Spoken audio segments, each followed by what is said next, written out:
Voilà, mes amis, on va reprendre notre cours du Harizal.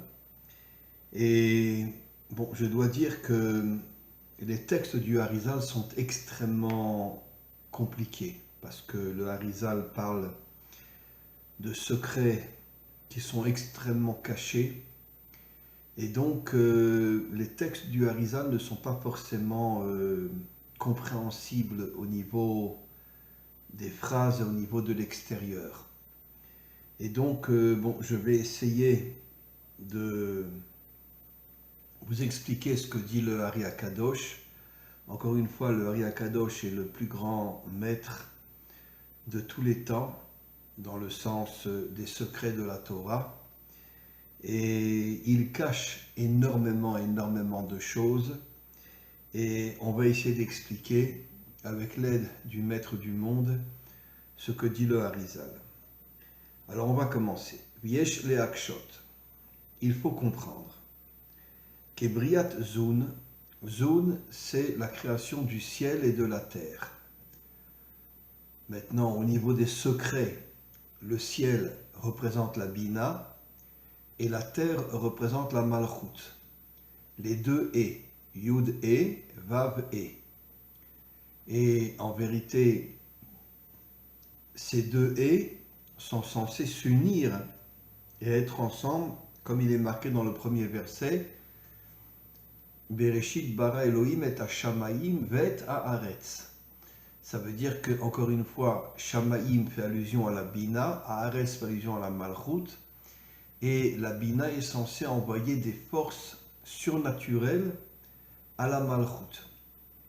Bien évidemment, pendant toute l'histoire, c'est pas ce qui se passe, parce que la faute de Adam et Chava, Adam et Ève, ont fait chuter l'humanité tout entière, et il n'y a pas de connexion entre la Bina et la Malchut jusqu'à la délivrance finale.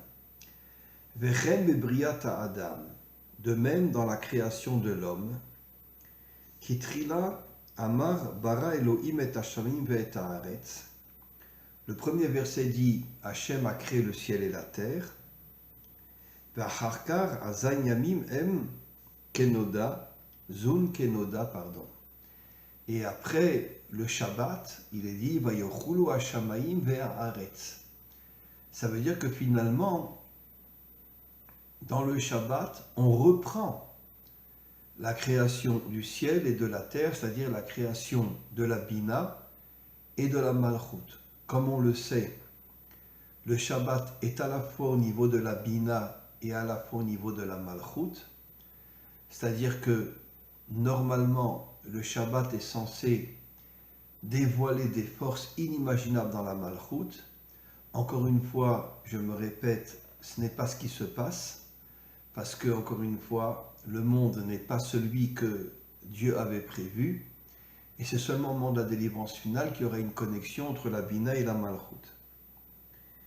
Ve'acharkar beyom vav, amar vayivra Elohim et Adam betsalmo. Alors il y a deux phrases au niveau de la création de l'homme. La première phrase, Elohim a créé l'homme betsalmo. Ça veut dire que Dieu a mis l'âme dans le corps, la neshama dans le corps, la neshama qui est au niveau de la bina. Acharkar vayetzer et Hashem Elohim et Adam afar mina adama.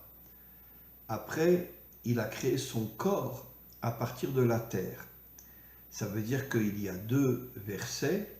Le premier verset fait allusion à l'âme qui est rentrée dans le corps, et le deuxième verset fait allusion au corps qui a été créé.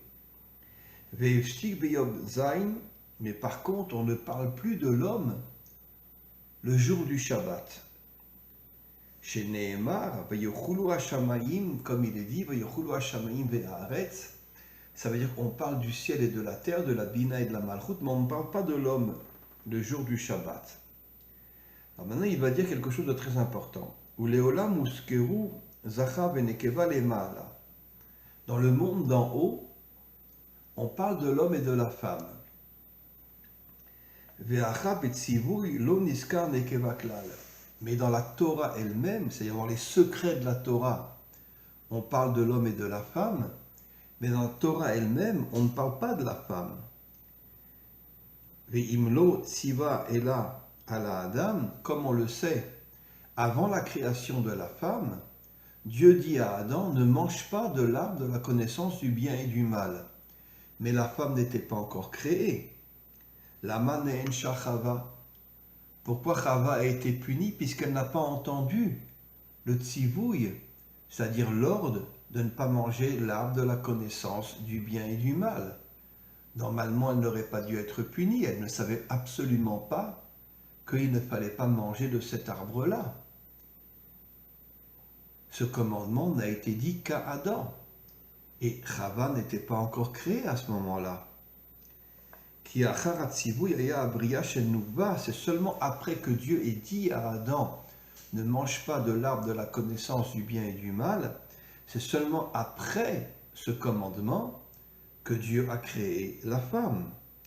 Qui a charkar, amar, vayapel Hashem Elohim tardema ala Adam, Dieu il a endormi l'homme, venevaerze kiliot sheme Adam lo nidgale acharkar, et là à sag, itri nidgalot derer ape veachotem.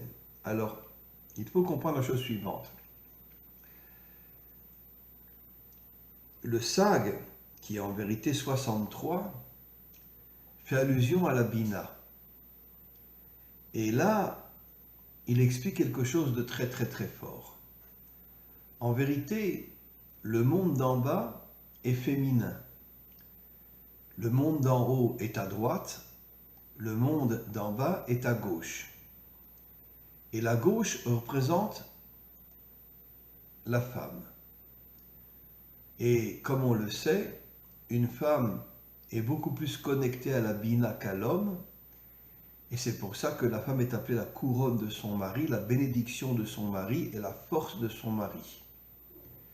Comme on le sait, je l'ai déjà expliqué, Adam et Chava vont revenir en tant que Mashiach et son épouse, et c'est Chava qui donnera toutes les forces à son mari pour pouvoir justement purifier le monde. Et donc, on va continuer. Valken itril bebet, c'est pour ça que Shu bechinat sag, ou kshiye bechinat sag yotse, aya bechinat ou besod amelachim arishonim. Comme on le sait, il y a eu plusieurs rois qui existaient au moment de la création d'Adam et Ève. Vezesod et hashamaim ve'et haaretz. En vérité, le Harizal révèle des secrets inimaginables. Il y avait 7 rois. En vérité, il y avait 8 rois, excusez-moi. Un qui représente la Bina et les 7 autres qui représentent la Malchut. Comme on le sait, la Malchut est le chiffre 7 et donc elle représente la Malchut. She'em, Shaya, Ba'em, Shvira, et il y a eu une cassure complètement dans ces rois qui sont en vérité la Bina et la Malchut. Il y a eu une cassure à cause de la faute de Adam et Ève. Ve'uskeru ba'em he hashamaim ve'haaretz, bereshit bara Elokim et hashamaim ve'et haaretz. Le premier « fait allusion à la Bina, le deuxième « fait allusion à la Malchut. Ve'amar et ve'et, et, bereshit bara Elokim et hashamaim ve'et haaretz, lichlol zun de brinat asiya shebe'atzilut. C'est pour nous faire comprendre qu'en vérité, la terre est fait allusion aux 22 lettres de la Torah, Aleph, la première lettre, le Tav, la dernière lettre. Pareil pour la Bina, Et, la première lettre de la Torah et la dernière lettre de la Torah, pour bien nous faire comprendre, De'achar hatikun, De'akol haya hashoresh shelahem kan, ulefi sheikar hanefila haya benukva. Alors là, il dit quelque chose de très important. La chute, en vérité, a eu lieu dans la féminité. Comme on le sait, la féminité est complètement tombée. La première femme qui est tombée, c'était Chava. Mais on doit expliquer comment se fait-il que Chava est tombée puisqu'elle n'avait pas entendu qu'il ne fallait pas manger de l'arbre de la connaissance du bien et du mal.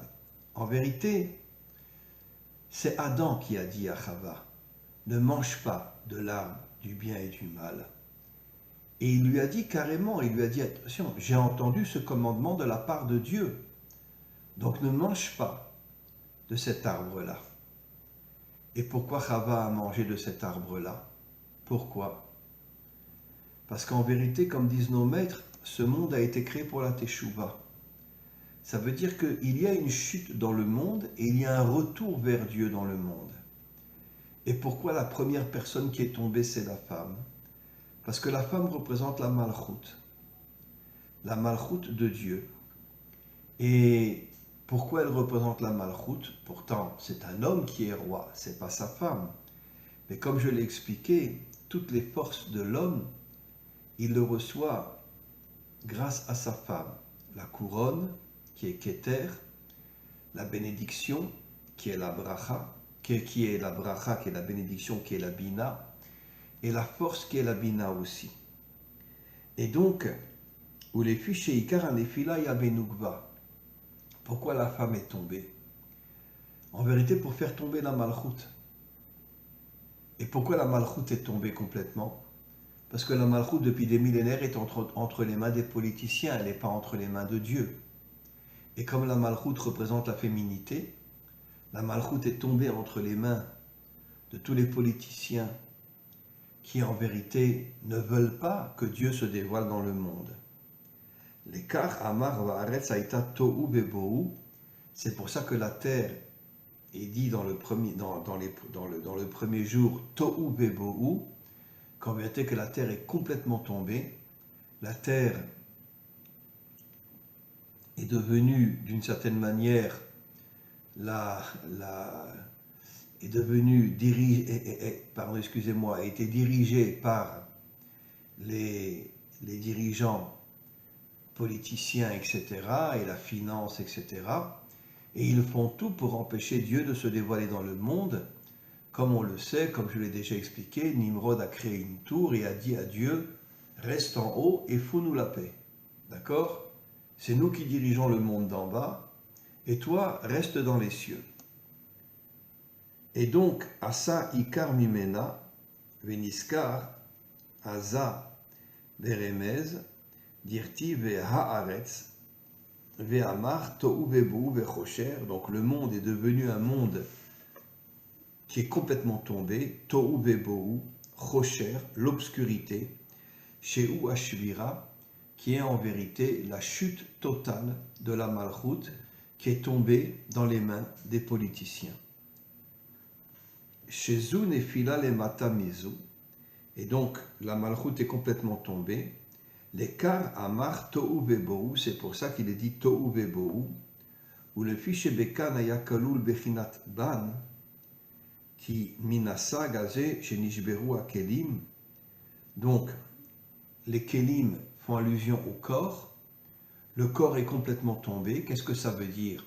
Que le corps s'est séparé de la Neshama au moment de la faute d'abord de Chava et de Adam, puisque Chava a demandé à Adam de manger lui aussi de l'arbre de la connaissance du bien et du mal, et le corps s'est complètement déconnecté de l'âme.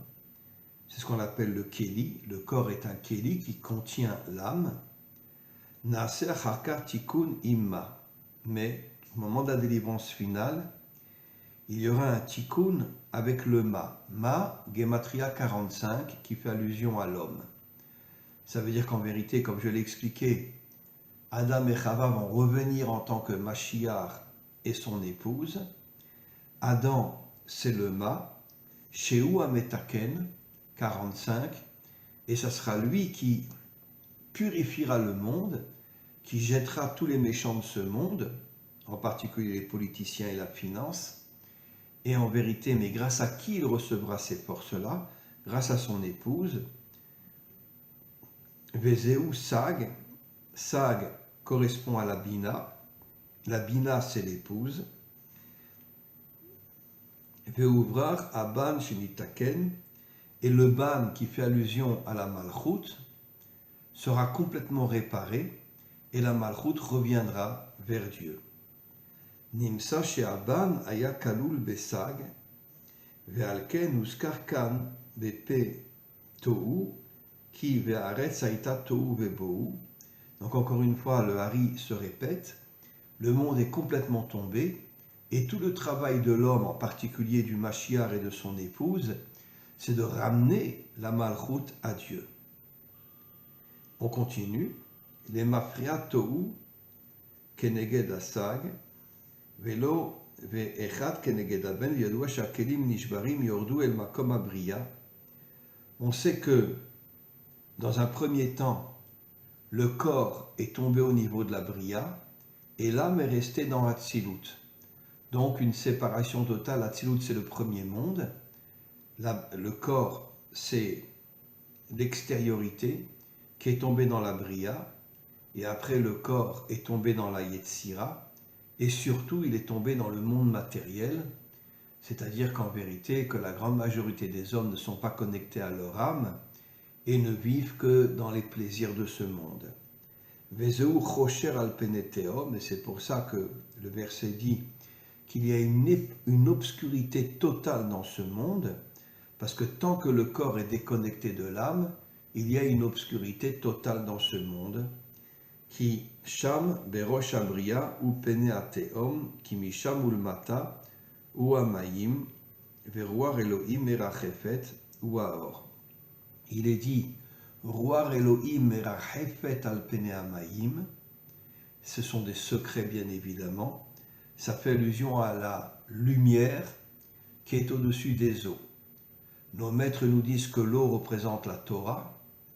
Pourquoi l'eau représente la Torah? Parce que sans eau, sans la pluie, il ne peut absolument pas y avoir de nourriture dans le monde. Et donc, la Torah représente au niveau des secrets l'eau qui nourrit le monde.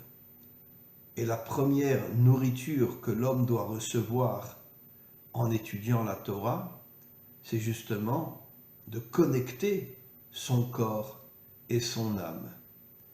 Et donc, quand un homme étudie la Torah, il connecte son âme et son corps.